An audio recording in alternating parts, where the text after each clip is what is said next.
For me, a lot of times, at least in my life right now, it's my 6-year-old watching a trail of ants walk on our patio for a full half hour. There's like beauty in that. What is it that made you aware of your hunger for beauty? How do you connect the dots? Problem is, a lot of people have space for God in their heart, but not their calendar. Like, I realized how quickly I was moving on from a sunset. I think of the book 3 Mile an Hour God. If love has a speed, it's probably the walking speed of Jesus. He's teaching us to accept the limitations of time and finitude. It's almost like that's the first message of Advent. We are in the Advent season, and we're thinking about how do we find God in the world. Here's the deal. Today, you're going to do life. You can do it with God. You can do it without God. It's better to do it with Him. And that was the whole reason behind Jesus coming. And today, I get to introduce you to Ian Simkins. Ian, thank you so much for coming on. This is an odd question to start with. We're actually just kind of in the process of getting to know each other. But for anybody who's watching and doesn't know the technical pieces of this, often when you log in on the particular vehicle that we're using to record this, you have to give a name. And Ian's name, as I'm reading it, is Admiral Soggy Bottoms. So you got to tell me where Admiral Soggy Bottoms comes from. Thanks for outing me in front of everybody. I really appreciate that. That is it's my pleasure to do that. It's one of the highlights of this event. You know where it actually comes from? The very first church I pastored, we would pass attendance books in the services, so people would kind of sign in, and to give like our office staff like a little chuckle, or at least what I was hoping would give them a chuckle. I would write in fake names every Sunday. I would sit in different parts of the auditorium and Admiral Soggy Bottoms was like always, it was always their favorite. So the first time I used this platform like 2 years ago, I logged in as a joke and I can't figure out how to change it. So now every interview is Admiral Soggy Bottoms. Well, I have a 5-year-old grandson and he will love that name. So I think there's a new nickname now on the horizon, thanks to you. So thank you very much. There's a spirit of joy that I love. Well, so I got a 6, a 4, and a 1-year-old, so I'm right there with you. Yep. Well, you're just one generation behind.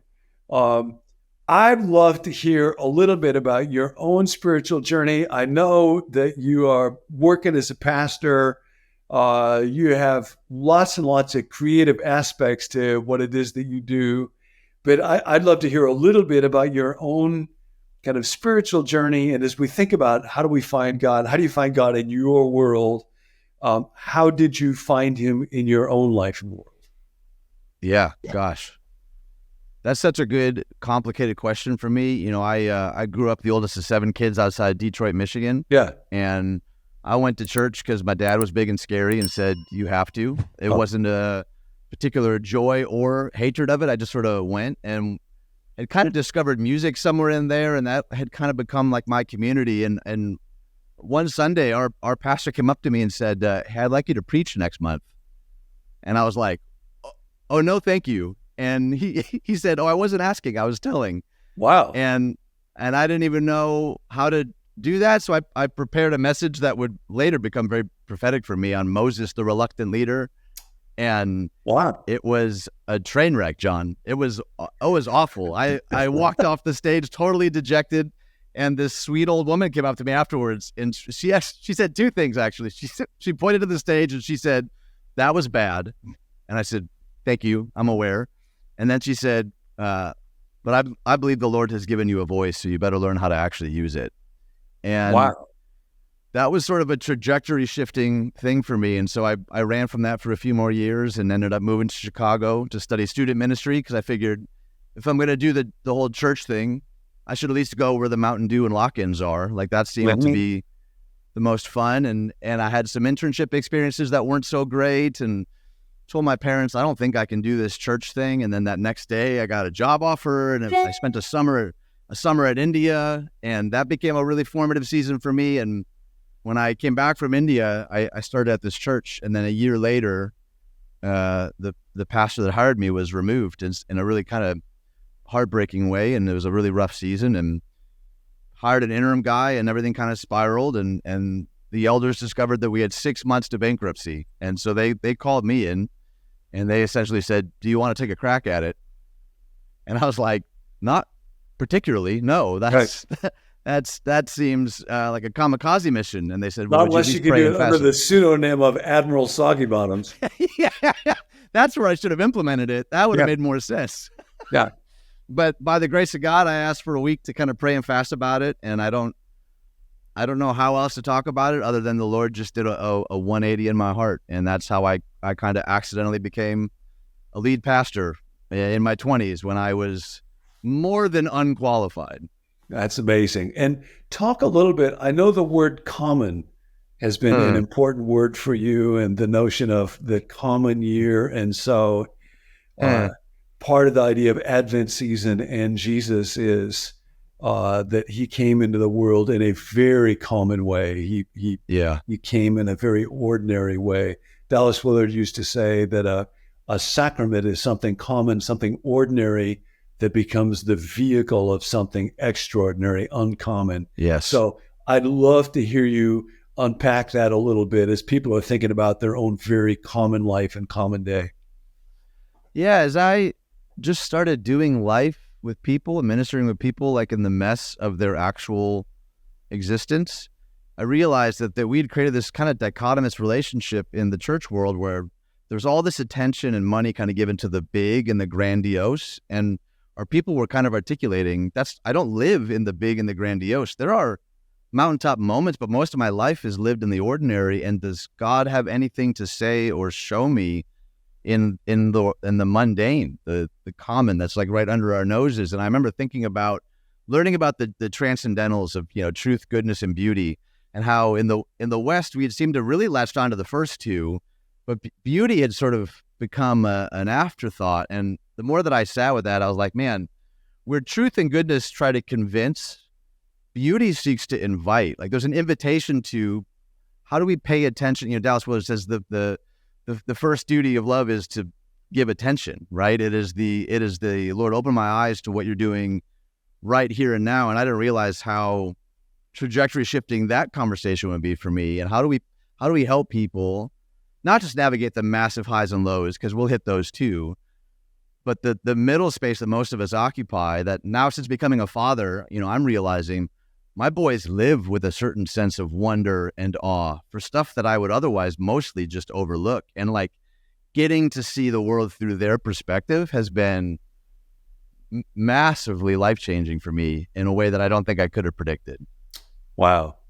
And is that something, it's interesting going through this season, beauty seems to be a theme that keeps recurring. And I wonder if that's a quest that more and more for younger people, young adults, is a prominent one. There's a quote from Dostoevsky that I love, although I never quite fully know what it means. The world will be saved by beauty. Yeah, yes. What is it that made you aware of your hunger for beauty? How do you look for it? How do you connect the dots between beauty and God? There's a Victorian era poet named Elizabeth Barrett Browning, and she said something like, earth is crammed with heaven and every common bush afire with God, but only those who see take off their shoes. And that kind of became a prayer for me. Like, okay, if the kingdom of God is both here and not yet, if part of the prayer isn't just to sort of hunker down for 90 years and then disembodied evacuation when I stop breathing here on planet Earth, but to see the kingdom of God here and now, what does it mean to actually see with a kingdom lens? And for me, sometimes even how we talk about beauty, right? There's a lot of gatekeepers to beauty and how we determine what is beautiful and what isn't. And I'm realizing that a lot of those gatekeepers have a very narrow definition of what actually is beautiful. For me, a lot of times, at least in my life right now, it's my 6-year-old watching a trail of ants walk on our patio for a full half hour. And I have no idea why. There's like beauty in that. Like I realized how quickly I was moving on from a sunset, or even just, I got a great email today that it made me want to cry. And my instinct to like save it and move on because I got church work to do. It was so alarming how quickly my instinct was to just move on from it rather than to like, even just for a beat, say, Lord, you didn't owe me any of that moment. And that person didn't have to write me an email. And you didn't have to make steak taste delicious. And you didn't have to give us 70-degree weather in November. Like, I'm realizing how much my pace has to do with my inability to see beauty, to notice things in the comment. I think of the book 3 Mile an Hour God. You know, the whole premise is if love has a speed, it's probably the walking speed of Jesus. And is it possible that we're going at a pace much faster than that, and that we miss out on much of the activity of God simply because we're either going too fast or we're way too distracted? And I've been really convicted by both those things in this season. I was thinking when you were talking, 150 years ago, songs were written like Silent Night, Holy Night. Yeah. And now it's like Grandma got run over by a reindeer. It's there are just pace of life issues that we face. And everybody listening to us right now, there'll be that thought, I live in a real world. I live in a world where change happens a ton, where technology has impacted things, where often folks that run companies will say, if we're not able to adjust really quickly to conditions around us, we will be irrelevant. And all those things are true. And yet, that living with a hurried spirit makes it really hard to see the ants and to see our kids. From a practical standpoint, Ian, what do you find yourself doing, or how do you help people that are working with you, talking with you, to actually slow down? And sorry, I don't mean to smile. I just keep wanting to call you Admiral Soggy Bottom. So I hope that part makes it without the introduction as to why, that you just really badly want to call me Admiral Soggy Bottoms. That would be a dream come true. There are a couple of things, we talk a lot at our church about the interruptibility of Jesus. Like more than 50% of his miracles were interruptions. He had an agenda, he had a plan, he was going somewhere else, and he was interrupted. And one of the things I'll try to keep before our staff, obviously, there are objectives and there are things we need to actually do, and we need to be good stewards of our time. But so often we err so far on that extreme that we're not interruptible, that no one or nothing could possibly interject into my airtight schedule for the day.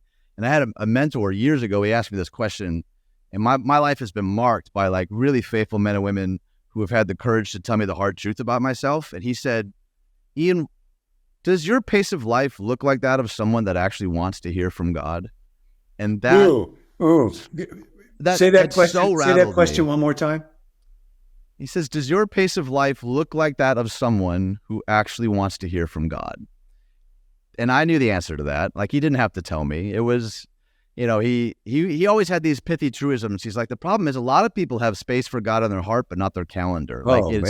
It becomes this disconnect. And I think for me, I've had to build in like little habits, like one simple thing. My boys are little still. So when I pull in the driveway at home, I turn my phone all the way off until they're asleep.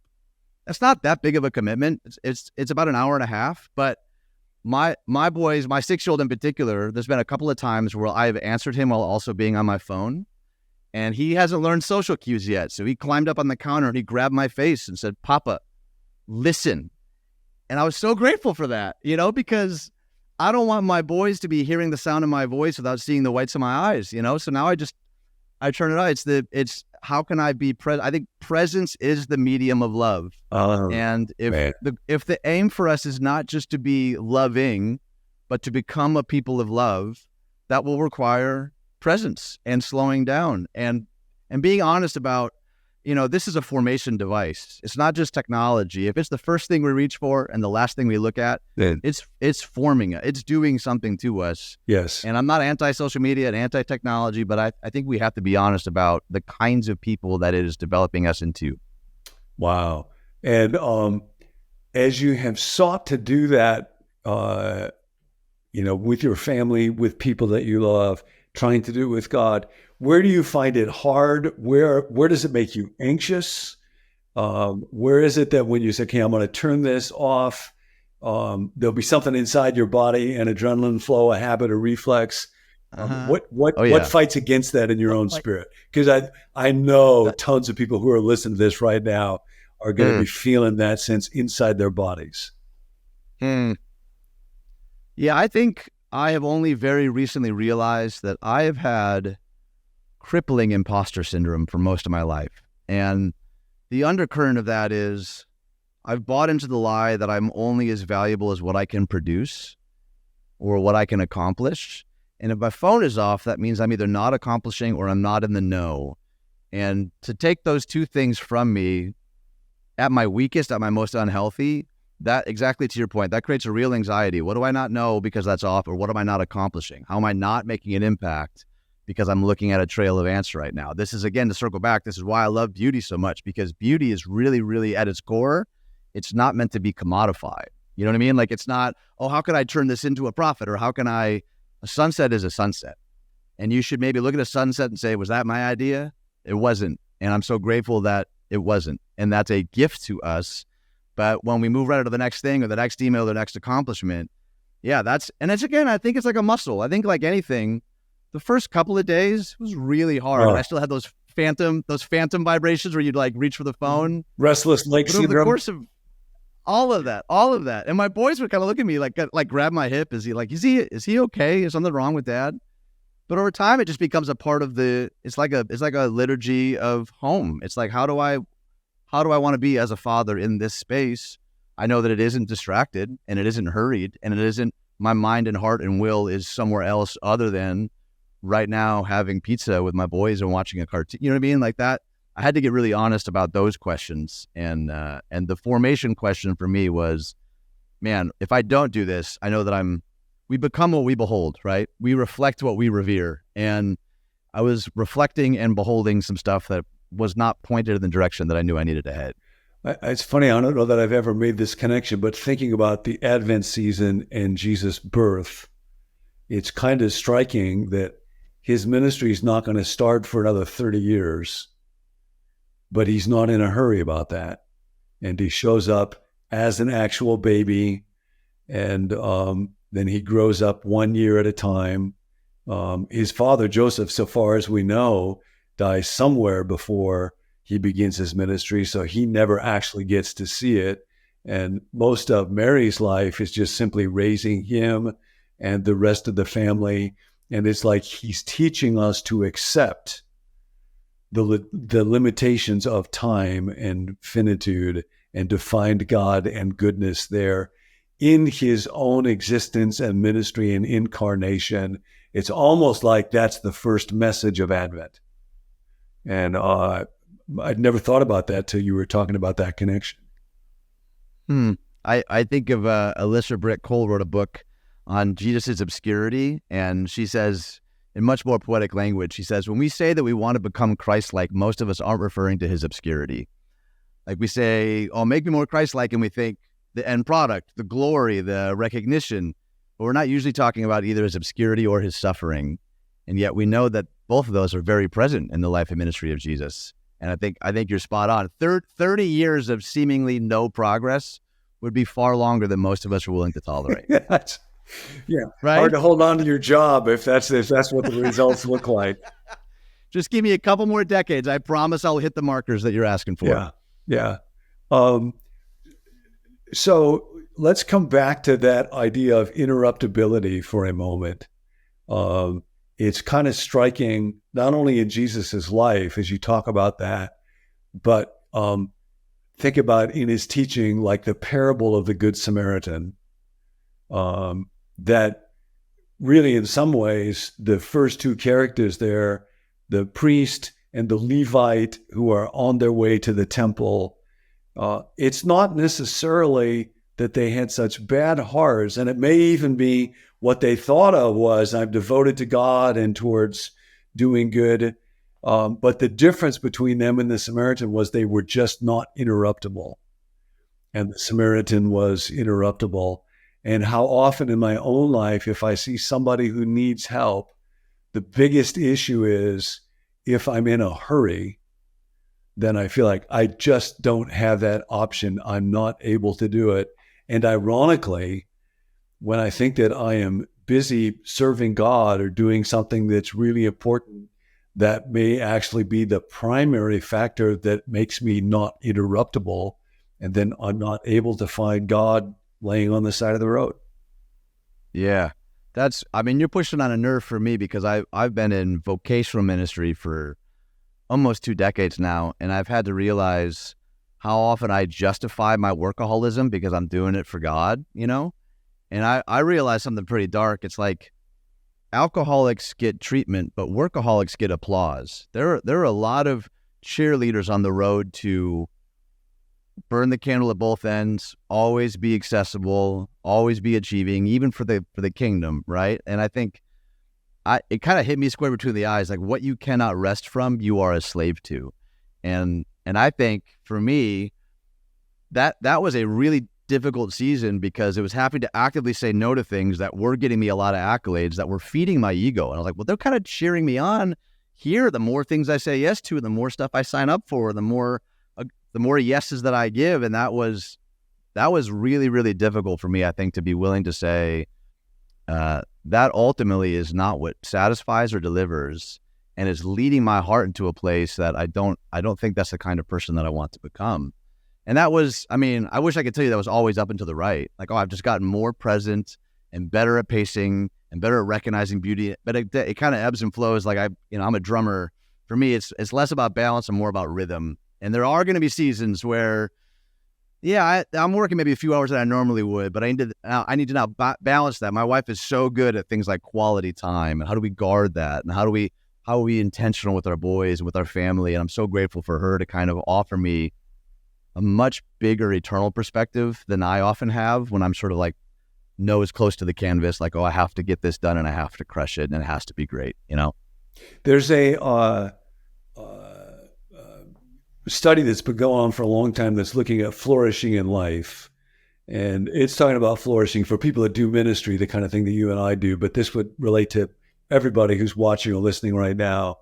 When they look at what makes life sustainable, it's very interesting. It's not any of the practices that we think of as particularly spiritual, but it is quite related, I think, to beauty.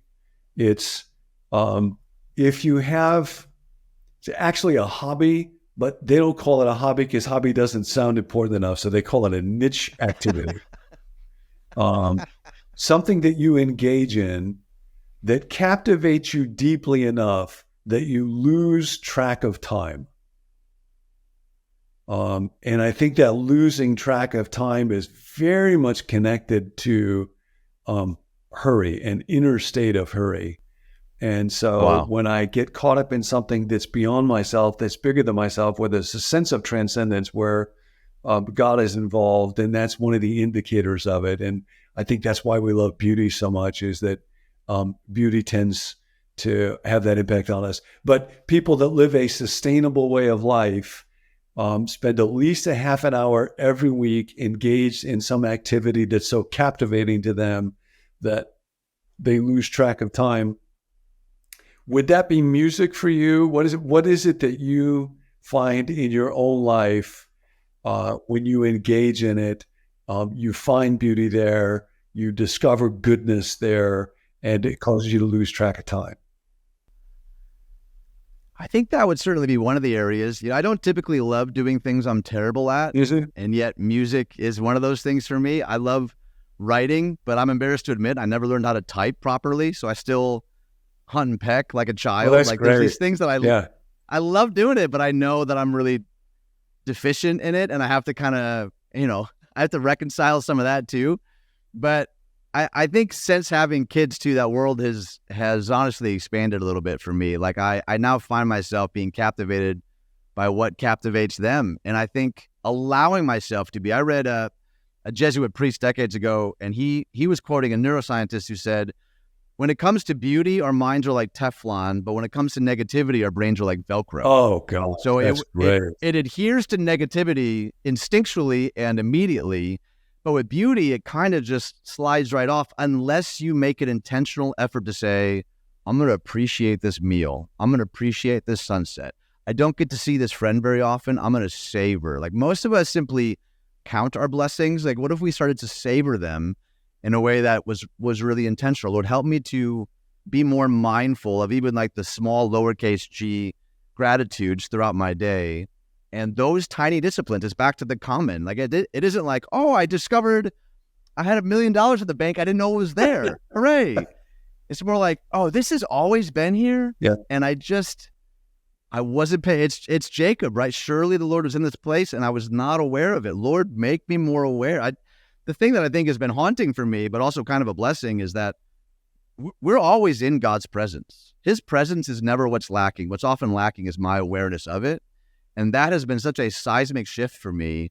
It's not like, oh, he's off somewhere else. Like, Lord, if you could inhabit my office right now or this meal with my family. It's like, no, Lord, I need lenses to see how you're at work, even in this seemingly common moments at a table, in a meeting, at a meal, writing emails. It's Brother Lawrence's learning to live in two places at once, right? I'm washing dishes and I'm in the presence of God. I'm pulling weeds and I'm in the presence of God. I'm having coffee with a friend and in the presence of God. And kind of living in those two places at once has been such a shift for me.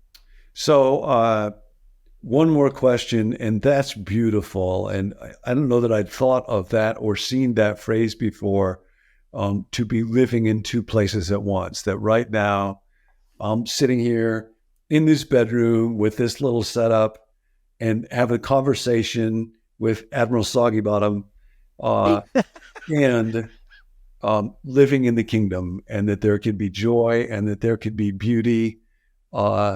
And my job is to try to see it and to move slowly enough that I can be interrupted by it. So, Ian, among other things, you're a pastor. You're talking right now to folks who are in the middle of this season where there are 1,000 things to do and family get-togethers with all the ups and downs of the unhealthy people that are in our families and all of the tasks to do with jobs and parties and gifts. You have to do this with folks to encourage them in some way. Keep in mind either a practice or a story or an image or a picture or a metaphor to find Jesus in the common. What would you want folks to know? How can you help all of us in the midst of our day-to-day find God there? You know, there's this phrase from the first century that emerged that I have been so captivated by for probably the last 8 or 9 years now. And the phrase is something like, every table is an altar. And the notion that, and we know this, and we preach sermons like this, that God doesn't live at an address and he's not beholden to some day of the week, right? You know, spirited in truth. And yet for me, seeing the table as this opportunity, this place for worship, for presence, for intimacy, for mission, like I want to begin praying, not just on earth as it is in heaven, but saying, Lord, at this table as it is in heaven. This confrontation that actually might be tense over the holidays, this thing that I feel like I need to articulate, but I'm not sure how to say it, or people who will only get to see their parents once or twice a year this year, or the moment that we're trying to speed past to get to the real event, right? Like we got to hurry up and eat our oatmeal because we got to go to Uncle Jerry's and he's mad if we're late, or like every table is an altar has just been this refrain that has helped recalibrate for me, because the table is such a universal piece of furniture.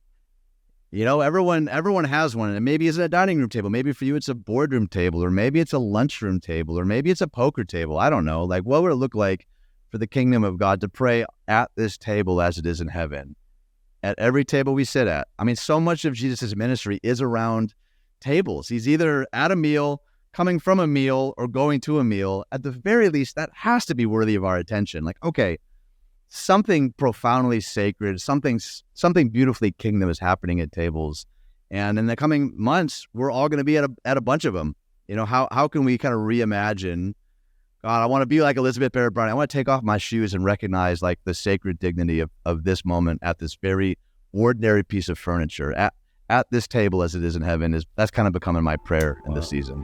Ian, you have a remarkable gift for being able to remember, capture, put into a very memorable statement, truth that is really deeply profound. So thank you so much for doing that. My pleasure. Thank you. Everybody on this day, be interruptible today and let your mind be Velcro for beauty instead of Teflon. And then every table an altar. Every table an altar. There he is. Ian, thank you so much. I'd love to do this again sometime. It's been great. Yeah. Count me in, John. Really honored by the invite. Thank you, brother. Hey, if you like that video, go ahead and subscribe to our channel so that you don't miss any future episodes in this series, Finding God in Your World, where John will sit down with a different guest each episode, asking them that simple question: where are you finding God in your world? If you want more resources, head on over to becomenew.com/subscribe, where you can let us know if you'd like to receive the emails that go along with each video with extra content and information, or if you want to sign up for the text reminders whenever we drop a new video. Also, if you've got a prayer request, there's a group of us who meet each weekday, Monday through Friday, to pray for viewers just like yourself. So you can send us your prayer request to 855-888-0444, and we would love to pray for you. We'll catch you next time.